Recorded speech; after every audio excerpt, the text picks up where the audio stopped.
Welcome back to another video. तो song मैंने बहुत दिन पर पुणी थे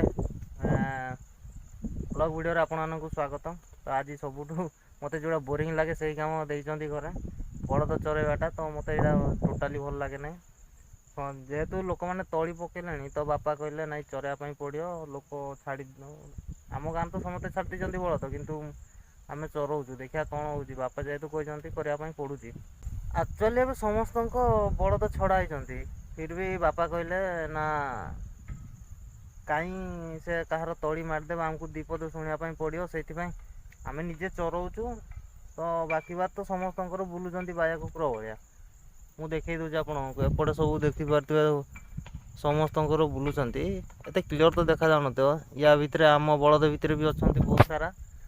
तो समस्ते छाड़ देती तो कहीं लोक कथा शुणा कहीकि बापा कहले ना चरा कहीकि चरऊँ भल लगुनि चरवाटा। आमर भी तली अच्छी एवं तली पकाई वर्षा पूर्व एवं तो वर्षा है अल्प अल्प गजा है। तो आम गाँव में समस्त छड़ा होपटे देखिपे एटा कार बलद के जानी चोरुंट हेले भी ध्यान रखा पड़ो जदि कार जदि भूल भी माड़देले तो पूरा दी चार पद शुणापी भल लगे ना से बापा कहले चराओ।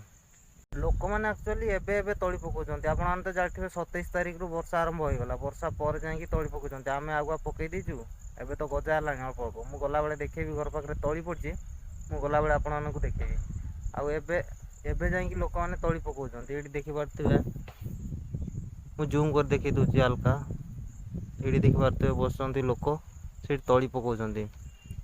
तो आमर तो ऑलरेडी पड़ी सारछि जो मानकर पड़ीनी से माने एबे जाई पकाउछन्ति वर्षा तो नथिला कुआडे तली पकेबे लोक आमे तो भगवान को वर्षा आगुआ पकईदेलु ठीक समय ही वर्षा हो गला।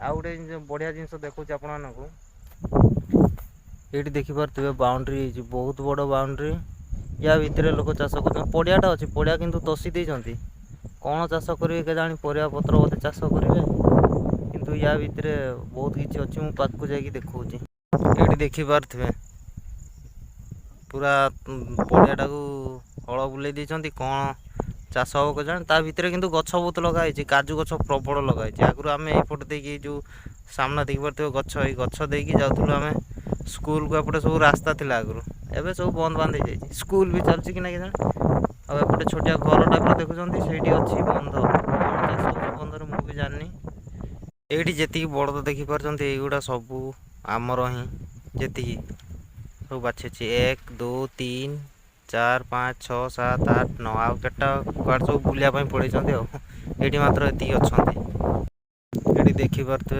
माने कि तली पकाउछन्ति बलद मारदेवे कहीकि जाल पूरा बुले तापर तली पकाउछन्ति ना सब बलद मारदेवे।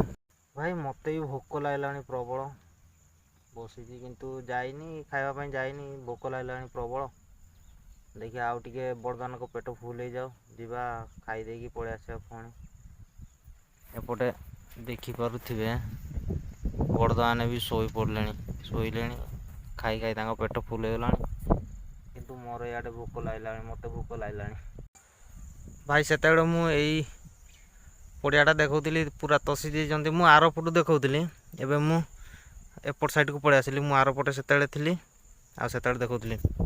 तो आगु यपटे आम सब स्कूल जावासिया करूँ स्कूल कथा कहूँ आप गोटे बढ़िया कथा मन पड़ा मुझे देखा से पाक जाकि देखा ये बंध उपरे आम सब यपटे देखिए स्कूल जाऊँ बंध उपर देखिए बंधरे किसी ना खोड़ा किंतु किसी ना मु पाखक जाकि देखा गोटे दिन कौन होता ना मु छोट बेले 2004 मसीहा चतुर्थ क्लास पढ़ुली आउ से जनक मुंड फटई देती माने थटा मजार गेल मो राग चिल्ला मुझे टाणीदेली गली पड़ा मुंड फाटीगला।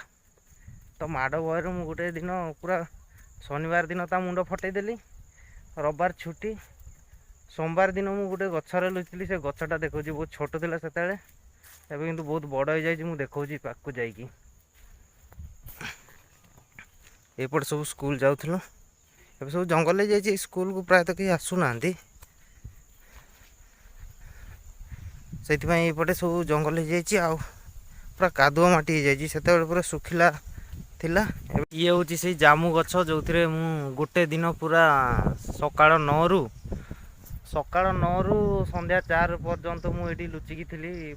ସେତେବେଳେ ଗଛ ବହୁତ ଛୋଟ ଥିଲା।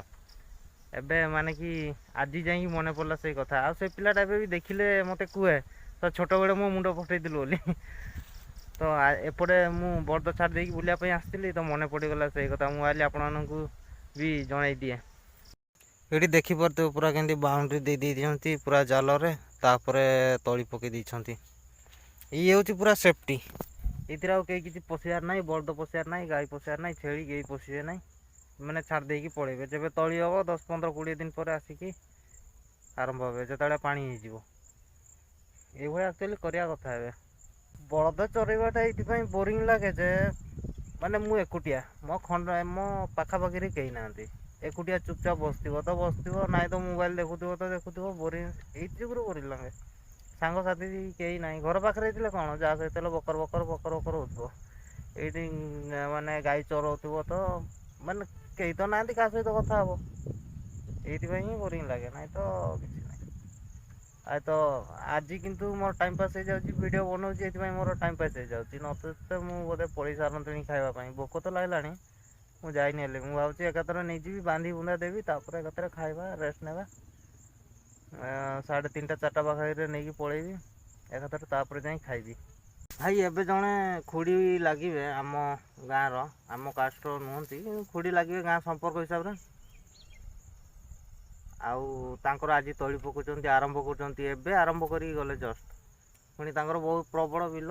କହୁଛନ୍ତି ଆମର ତ ହଳ କରେଇନୁ। ଆଉ ଯେତେବେଳେ ଖରା ହେଉଥିଲା ସେତେବେଳେ ହଳ କରେଇ ନାହାନ୍ତି।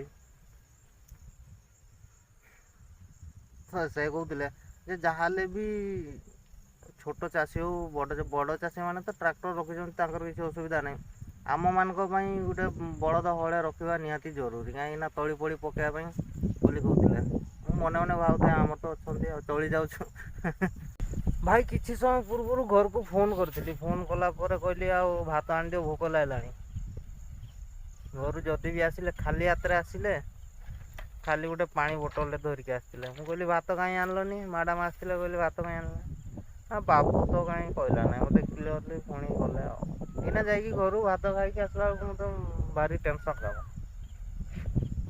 ପାଖରେ ହିଁ ଘରଟା, ଘର ପଛପଟେ ହିଁ ମୁଁ ଚରଉଛି, କିନ୍ତୁ ଭାତ ଯିବ ବୋଲେ ଏଇଠି ଘରକୁ ଗଲେ ପୁଣି ଅଳସୁଆ ଲାଗିବ। ସେଇଥିପାଇଁ ମୁଁ ଭାବିଲି ଭାତ ମଗେଇଦେବି, ଏଇଠି ଖାଇଦେବି। ପୁଣି ଗଲେ ଏବେ ଭାତ ନେଇକି ଆସିବି ଆଉ, ତାପରେ ଖାଇବା। ଘରକୁ ଗଲେ ତ ଅଳସୁଆ ଲାଗିବ। ମୁଁ ଯେତେବେଳେ ଯିବି ଏକାଥରେ ବଳଦ ନେଇକି ଯିବି, ବାନ୍ଧିଦେବି, ଟେନସନ୍ ଫ୍ରି। ଆଉ ଏଇନା ଘରକୁ ଗଲେ ଆଉ ଆସିବା ପାଇଁ ବି ଇଚ୍ଛା ହବ ନାହିଁ। ଏଇଥିପାଇଁ ମୁଁ କହୁଛି ଭାତ ମଗେଇଦେବି ବୋଲି ଖାଲି ହାତରେ ପାଣି ବୋଟଲଟେ ଧରିକି ପଳେଇ ଆସିଥିଲେ। କ'ଣ କରିବା, ଜଗିଛି ଆସିଲେ ଖାଇବି ଆଉ। ଭାଇ ଜଷ୍ଟ କିଛି ସମୟ ପୂର୍ବରୁ ଖାଇବା ଆସିଥିଲା, ଖାଇଦେଲି। ଆଉ ଖାଇଲି କିନ୍ତୁ ଶାନ୍ତିରେ ଖାଇପାରିଲିନି, ପୁରା ଛାନିଆ ମାନିଆ ଖାଇଲି। ଏଇଠି ମୋର କଳା ବଳଦଟା ଦେଖିପାରୁଥିବେ, ଏଇଟା ଚରୁଛି। ଏଇ ବଳଦଟା ପୁରା ଚୁପଚାପ ରହୁନାହିଁ, ଏପଟେ ସେପଟେ ଯିବା ଆସିବା କରୁଛି। ଆଉ ଥରେ ହଜିଗଲେ ତାକୁ ଖୋଜି ପାଇବା ମାନେ ବହୁତ ମୁସ୍କିଲ୍ ହେଇଯିବ। ମୁସ୍କିଲ୍ ତ ନୁହଁ, ସେ ଘରକୁ ଆସିବନି ସନ୍ଧ୍ୟାବେଳେ। ତାକୁ ପୁଣି ଖୋଜି ଆଣିବା ପାଇଁ ପଡ଼ିବ। କୁଆଡ଼େ ଯାଇଥିବ, କୁଆଡ଼େ ନାହିଁ। ଏତେ ବଡ଼ ଗାଁଟାରେ କେଉଁ କୋଣରେ ସେ ଚରୁଥିବ, କୁଆଡ଼େ ଖୋଜିବ ତାକୁ। ସେଇଥିପାଇଁ ମୁଁ କୁଆଡ଼େ ଛାଡ଼ୁନି। କିନ୍ତୁ ମାନେ କି ତାକୁ ପୁରା ଜଗିକି ରହିବା ପାଇଁ ପଡ଼ୁଛି। ଏବେ ଯାଇକି ଭାଇ ଶାନ୍ତି ଲାଗିଲା ଟିକେ ଖାଇଦେଲା ପରେ। ଯଦି ଭିଡ଼ିଓରେ ଏପର୍ଯ୍ୟନ୍ତ ଆସିଲେଣି ତ ଚ୍ୟାନେଲକୁ ସବସ୍କ୍ରାଇବ୍ କରିଦିଅନ୍ତୁ, ଆଉ ଭିଡ଼ିଓକୁ ଲାଇକ୍ କରିଦିଅନ୍ତୁ। ଆଉ ଯଦି ଭଲ ଲାଗୁଛି ଭିଡ଼ିଓ ତ ଆପଣଙ୍କ ସାଙ୍ଗମାନଙ୍କ ଭିତରେ ବି ସେୟାର କରିଦିଅନ୍ତୁ। ଭାଇ ଏବେ ଘରୁ ଫୋନ୍ କରିଥିଲେ ତ ବଳଦ ନେଇ ଆସେ ବାନ୍ଧିଦେବା କହିକି। ତ ଜଷ୍ଟ ଏବେ ମୁଁ ବର୍ତ୍ତମାନ ଡାକିଲେଣି, ଏବେ ମୁଁ ବଳଦ ନେଇକି ଯିବି ଘରକୁ। ତା ପୂର୍ବରୁ ଗୋଟେ ବଢ଼ିଆ ଜିନିଷ ଆପଣମାନଙ୍କୁ ଦେଖେଇବି, ଦେଖିଥିବେ କି ନାହିଁ, ଅଜବ ପ୍ରକାର ଜନ୍ତୁ। ତ ଭିଡ଼ିଓ କେମିତି ଲାଗିଲା କମେଣ୍ଟ ମାଧ୍ୟମରେ ଜଣାଇବେ। ଆଉ ଯଦି ଭଲ ଲାଗିଲା ଚ୍ୟାନେଲକୁ ସବସ୍କ୍ରାଇବ୍ କରିଦେବେ। ତ ମୁଁ ଦେଖାଉଛି ବଢ଼ିଆ, ମାନେ କି ମୁଁ ଫାଷ୍ଟ ଟାଇମ୍ ଦେଖିଲି, ଆପଣମାନେ ଦେଖିଥିବେ କି ନାହିଁ ଦେଖିଦିଅନ୍ତୁ। ଭିଡ଼ିଓକୁ କୁଆଡ଼େ ଗଲା, ପୁରା ଘର ଦ୍ୱାର ନେଇକି ବୁଲୁଛି। ଦେଖନ୍ତୁ ଏଇ ଜୀବଟା ପୁରା ପଶିଗଲା, ଦେଖିପାରୁଥିବେ। ଭିତରକୁ ପୁରା ପଶିଗଲା। ସବୁ କାଠି କୁଟାରେ ଘର ବନେଇଛି, ସେଇଗୁଡ଼ା ସବୁ ନେଇ ନେଇ ବୁଲୁଛି ଆଉ ବାହାରିବାର ନାଁ ନଉନି। ଜାଣିଦେଲା ଦେଖନ୍ତୁ ବାହାରୁଛି ଟିକେ ଟିକେ।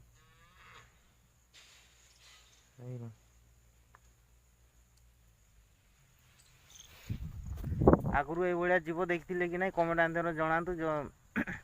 ଆଉ ଭିଡ଼ିଓ କେମିତି ଲାଗିଲା ନିଶ୍ଚୟ ଜଣାଇବେ।